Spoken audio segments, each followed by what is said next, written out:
Light changes everything, and light can be changed so easily. It's like I want this. I want the red, like, just there. It is exactly 12 a.m. on the 8th of July, 2025. So when I started this, it was 11:59 on the 7th of July, 2025. So 777, because 2 and 5 make 7.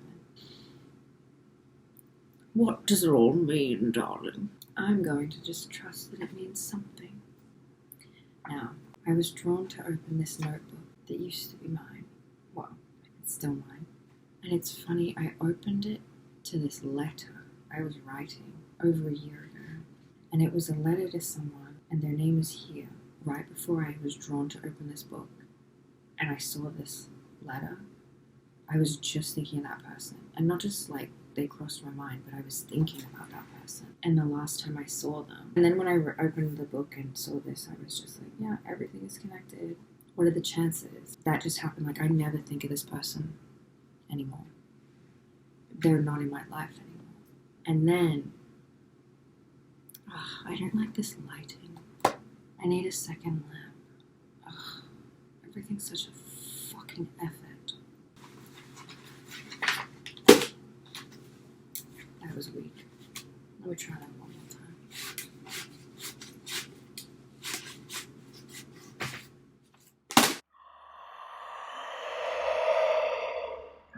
Okay. So I was talking about how I opened this diary and read this thing. And then I found this one page. And I want to read it to you. Where was it? Okay. The 8th of June, 2024. I wrote this. Looking at this fucking book and all those that have come before, you get what you want. Okay, I'm going to explain a little bit what I mean in those words, because it's clear to me that when I'm writing in my journal in particular, I'm not bringing a reader along with me. I'm leaving y'all behind. And I even read my own writing sometimes, and I'm just like, you lost me. But what I mean when I say looking at this fucking book and all those who have come before, what I'm saying is that I'm reading over the book and I'm seeing me referencing all these different people in my life, or who I wanted to have in my life, and how everything changes. How someone can be a massive part of your life in a moment and then they're just not anymore when time passes. And that reading your journals reminds you of that, reminds you of the movement, the natural, it's nature. Nature changes. Everything is changing all the time, but we can get scared about it. So reading over things and realizing, everything changes. And even, this is an example, remembering there have been moments where you've stopped being friends with someone and it has really, really hurt. It has really, really hurt, but then you're able to have the perspective from the time you're in now and see that, that pain went away. And there is something that frees you. The perspective granted by distance gifts you an alternative to the fear of holding on.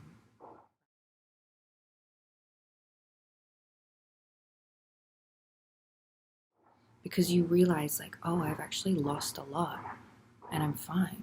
And then when I say you get what you want, I mean that when I read over my journals, I have written what I want. My journals are full of lists of names, and I've always done that. I write names when I want to clarify who I want to call into my life. And reading over that book definitely clarified for me again that I do get what I want. Those lists of names, every single person whose name I've ever written, I ended up deepening my connection with them and finding out why I was drawn to them and learning the lesson I was meant to learn from them. So not everyone in there is someone who was meant to come into my life and stay in my life forever, and we were meant to be in each other's lives forever.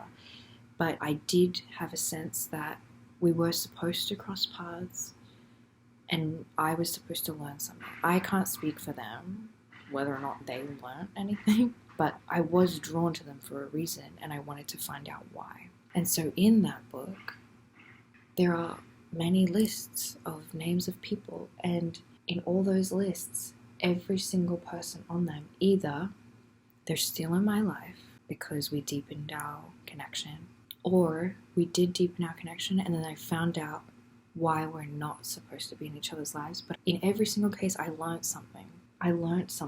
And so everything is about the framing, your choice of how you think about things. Because I suppose someone could read over these lists that they've written in the past and be like, well, some of these people on this list ended up hurting me, for example. But that doesn't mean the list is wrong. It means that you were drawn to this person because this is the way I choose to see these things, is that I was drawn to each of these people, and some of them I was drawn to because I was meant to learn a lesson. And some of those lessons hurt. And, we cross paths, and then we continue, both of us, on our way. And it's not personal. It's not like, oh, you left me. This is one of the core reframes, the core perspectives that, for me, is what empowers me. Is that every single experience I have, I get to frame it. I get to choose how I think about it and respond to it. Wow, that noise.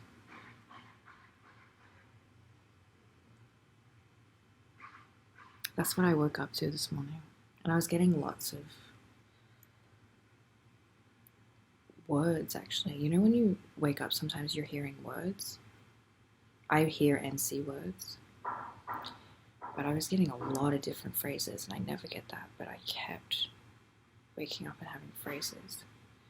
One of them, I think the final one was, why can we not work this out? Why can we not work this out? And it was about two people not being able to work it out, work through an issue, me and someone else. But it's funny that that was my dream this morning, because that's exactly what we're talking about, the passing through, and sometimes you can't work it out.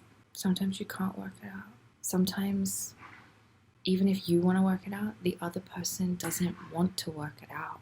Or maybe they do, but they're not communicating it, and what are you going to do? I've had to accept that. Some people don't want to work it out with you. And that's okay, then you just move on. You move on, honey bunny. That just reminded me, so in this book, there's this page. It doesn't have a date. Ooh, what's scribbled out? Mysterious. But, as you can see, it says, moving on. Love, kindness.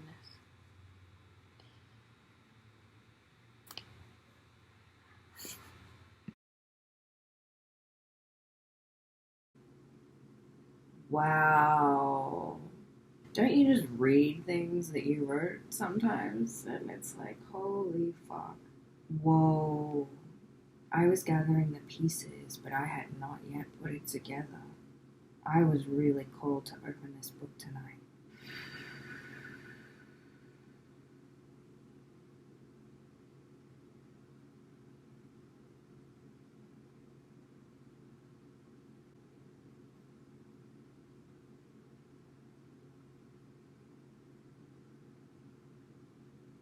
Wow. So I made a prior video all about the importance of cultivating your memory. And so as I'm reading this journal, it's reminding me the importance of keeping our own records and being able to witness our own progress. Because what I'm seeing in here, by looking back, I'm seeing how far I've come. How I just said I was gathering the pieces, but I hadn't yet put together the puzzle, the patterns. I hadn't yet put it all together, but now I can see I put it all together. I figured it out, whatever it is. I'm reading this part. This is from the 30th of March, 2024. It says, Dear Diary, I'm trying to be grateful. I keep ruminating on injustices. Today I took a bath, and when I stood up, my heart had palpitations, and I wondered if I might throw up. I'm anxious. I'm trying to purge the dead dreams. They're rotting inside me. Maybe I need to throw up. Why am I so dramatic? Life is dramatic. Life is sickening. Life is vivid and scary. Now and again, I either read my writing or I've just been remembering certain moments in my life, certain things that have happened, basically certain states that I've been in. And now that I'm not in that phase anymore, it's so far away from me. But I want to say that something I felt so much was this sense of confusion, overwhelm, a lack of a sense of my own empowerment, really. This feeling that I couldn't stop what was happening. Just the constant feeling of I can't stop what is happening. I can't stop doing these things. Like these compulsive, like why can I not get myself out of these patterns of just self-sabotage? And everything is so confusing, and then things happen and it just, I remember the feeling, and it's all just so much. And because of that muchness, I would drink. But this is what I want to say, is that it felt like that precisely because I was drinking. And it's not just when I was like overtly drunk. It took me a month of being sober from alcohol to begin to get my clarity back. And I felt it and I was like, holy shit, you don't even realize how messed up that stuff makes you. How deep it goes. How disempowered you really feel when you're in there. And how much it feels like you can't stop. And still I'm having more and more clarity. The longer I stay sober, the more clarity. And I mean specifically sober from alcohol, because I like other things. And certain other things can really help with your healing. But alcohol, that's a trap. That's a trap. It keeps you trapped. That's why they fed it to us. So we'd be so confused about what was even happening to us. Too confused. Too much feeling that it was our own compulsion. And it kind of being our own compulsion, but it's planted. It's all planted.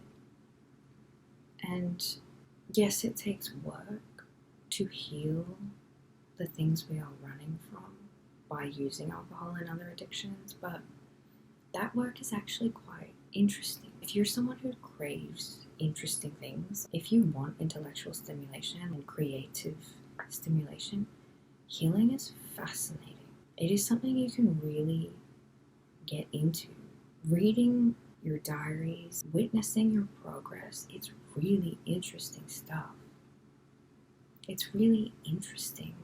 And if you can let curiosity lead you, it is the cure to the fear. You can be creative about it.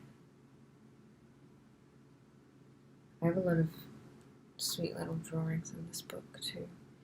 And I'm covering the name that I've written of someone. This is a sweet little page where I wrote best friends forever. And then their name, and then one of my names. And then just these, just full of love. And it was quite close to when we had met, me and this person, and I knew we were going to be best friends forever. And I was looking at this page and I felt that it was so sweet, and I really liked this part. This little like angel flower.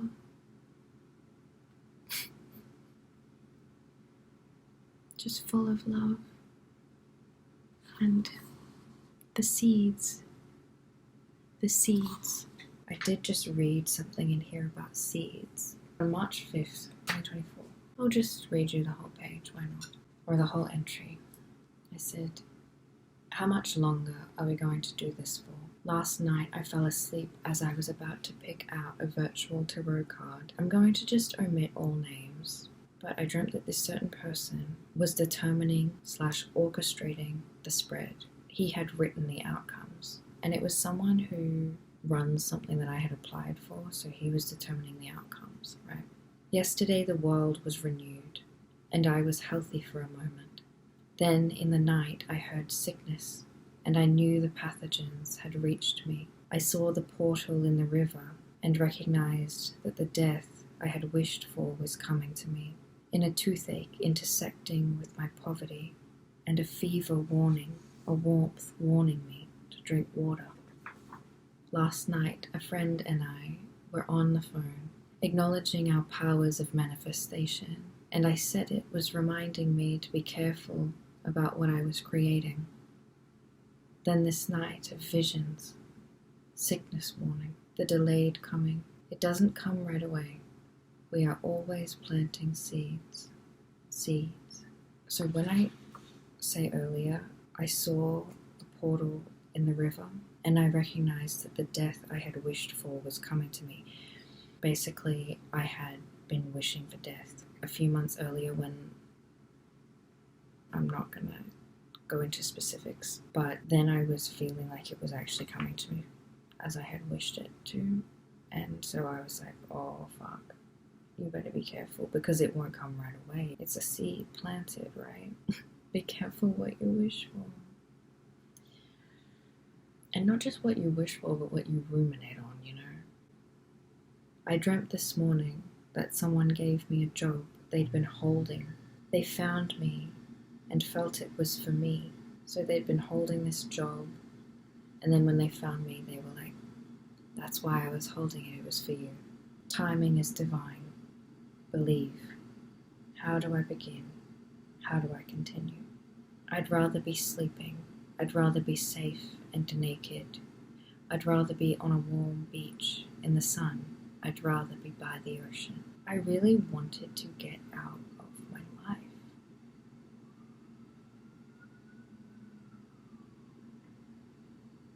Now I don't.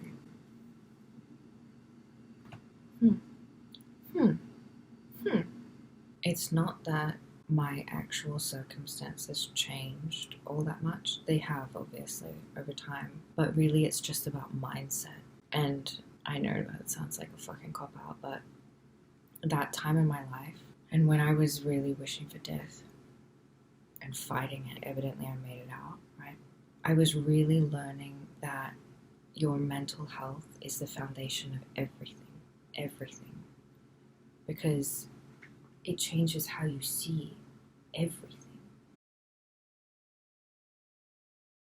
Mine was very fragile. Now that I'm, again, not drinking, it always comes back to that because it changed everything. It changed everything. Because back then, when I would get hungry, I would get dark thoughts. As soon as I started to get hungry, I would get dark thoughts. And now when I get hungry, that doesn't happen. But the way alcohol had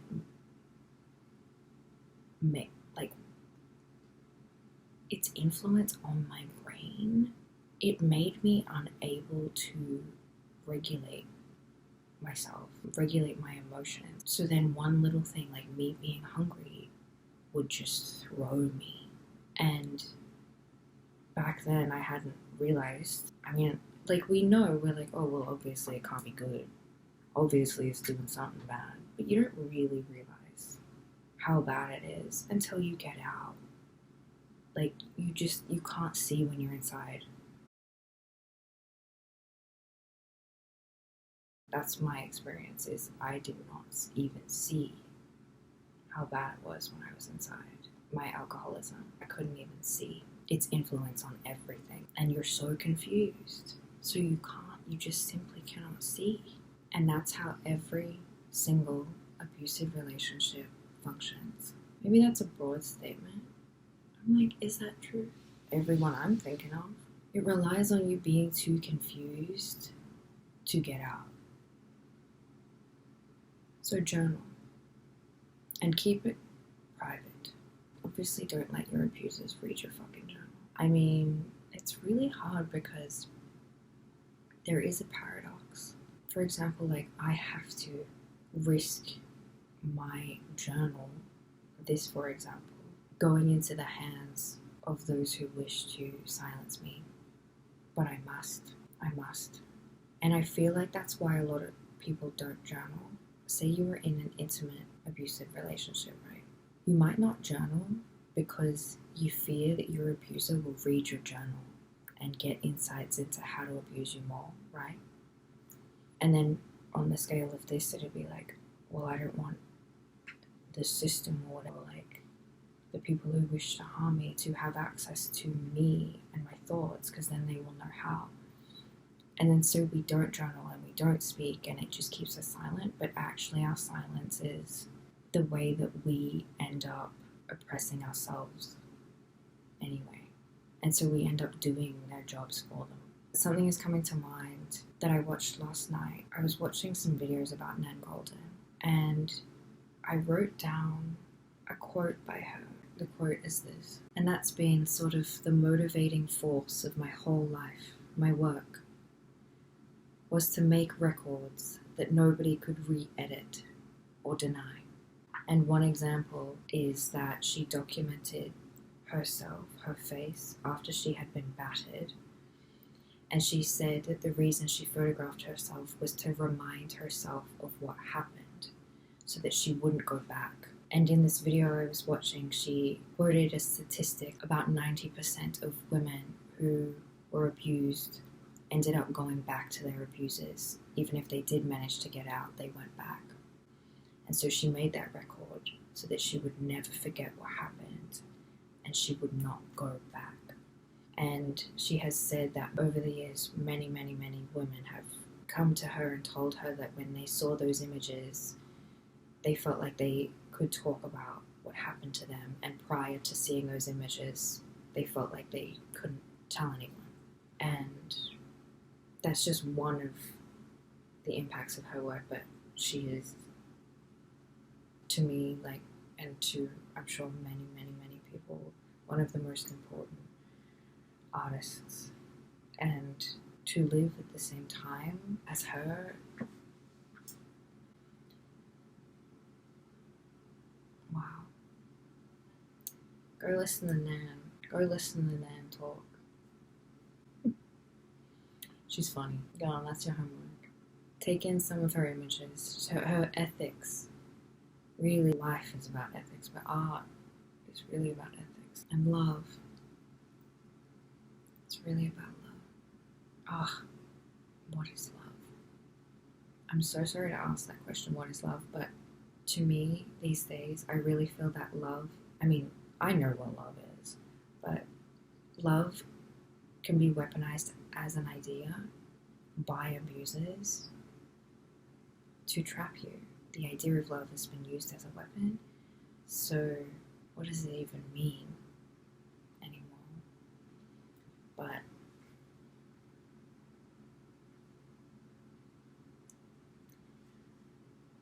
okay, that's it. To give an idea of love, I will read you another Nan Goldin quote, and then I will sign the fuck off.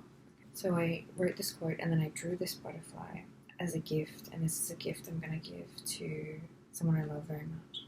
But the quote says, "I will reflect to you the beauty that you are," was really one of the huge motivations of my life.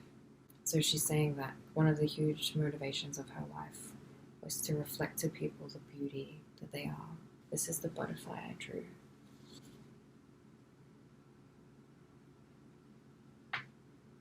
I'm going to give this to someone who reflects people's beauty back to them and who showed me how to heal myself so much, and who I want to honor by continuing to reflect people's beauty back to them, as she has. All my favorite artists. I'm really happy with this butterfly. It's really gorgeous. And I made it out of love. It's really interesting because I have been drawing a lot, but I haven't been having someone in mind. mind when I'm drawing. Like, I haven't been drawing it as a gift, but this I knew was a gift, and it's interesting that it came out so well.